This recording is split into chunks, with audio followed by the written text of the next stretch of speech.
Every dollar in your wallet is worth less than it was 5 years ago. Not because of inflation, not because you overspent, because of something much bigger. And almost nobody is talking about it. The dollar is losing its position as the world's reserve currency, quietly, gradually, with the kind of inevitability that only looks obvious in hindsight. And if you don't understand what that means for your savings, your salary, and the price of everything you buy, you will be caught completely off guard. Here's what most people miss about power. It doesn't announce its departure.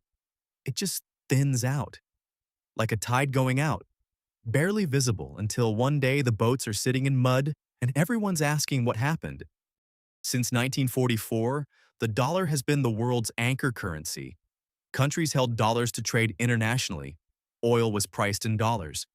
If a nation in Southeast Asia wanted to buy wheat from Argentina, they first had to get dollars. The entire world needed America's currency. Economists call this exorbitant privilege. America prints money, exports it, and receives real goods in return. You give us paper. We give you oil, technology, medicine. That's the deal the world has run on for 80 years. But deals don't last forever. The share of global reserves held in dollars has dropped from over 70% 2 decades ago to around 58%, and falling. Saudi Arabia has started accepting yuan for Chinese oil purchases. The BRICS nations, representing nearly half the world's population, are actively building alternative financial frameworks. China and Russia are settling trade without touching the dollar at all. None of this made the front page. It got buried under election coverage and celebrity drama. But in the quiet conference rooms of central banks, something fundamental is shifting. The world is slowly, carefully looking for an exit door. Now here's where it gets personal. Because this isn't just geopolitics. This lands directly in your bank account. Three things happen when the dollar loses reserve status, even partially. Import prices rise. The US imports far more than it exports, and the world essentially subsidizes that by holding dollars. If they stop, if they convert reserves into euros, yuan, or gold, demand for the dollar drops. The dollar weakens. And when the dollar weakens, the price of everything you import goes up. Electronics, medicine, clothes, cars. Not because companies got greedy, because the currency math changed. Interest rates climb. Foreign governments holding US Treasury bonds have been quietly funding American debt at low cost for decades. If they start selling those bonds, the US must offer higher yields to attract buyers. Higher yields mean higher interest rates, more expensive mortgages, more expensive car loans. The cost of borrowing for you, your employer, your government, goes up across the board. Your standard of living quietly erodes. Not overnight. No dramatic announcement, just a slow compounding squeeze where things cost more. Wages don't keep pace, and you wonder why you're working harder just to stay in the same place. That's not a personal failure. That's a currency transition you were never warned about. I want to be clear about something. The dollar is not collapsing next Tuesday. This is a decades-long tectonic shift, not a weekend crisis. But here's the Morgan Housel principle that applies perfectly. You don't need to see the whole staircase to take the first step.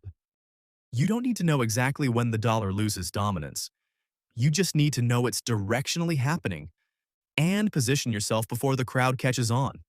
The people who watched the British pound's slow decline in the early 20th century and acted accordingly didn't wait for official confirmation.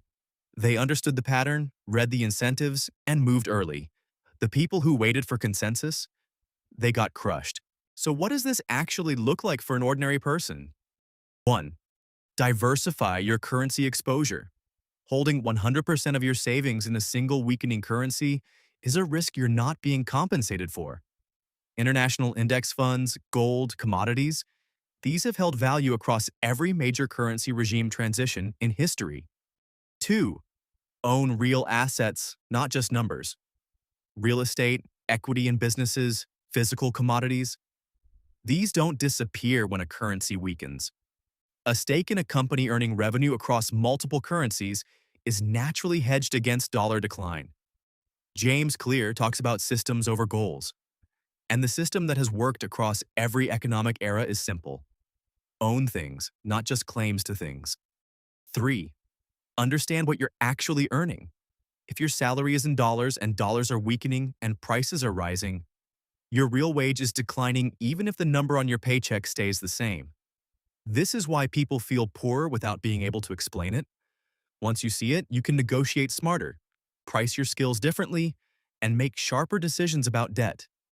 The people who come out of a reserve currency transition intact aren't the ones who panicked or the ones who ignored it. They're the ones who understood it clearly, kept their composure, and made small, deliberate adjustments long before it became a headline. The dollar losing its crown is not a catastrophe. It's an information advantage, available to anyone willing to understand it. The question is simple. Are you going to wait for the consensus to catch up? Because by the time this is front page news, the smart money will have already moved. It always does. If this changed how you think about money, share it with one person who still thinks the dollar is untouchable. And subscribe for more.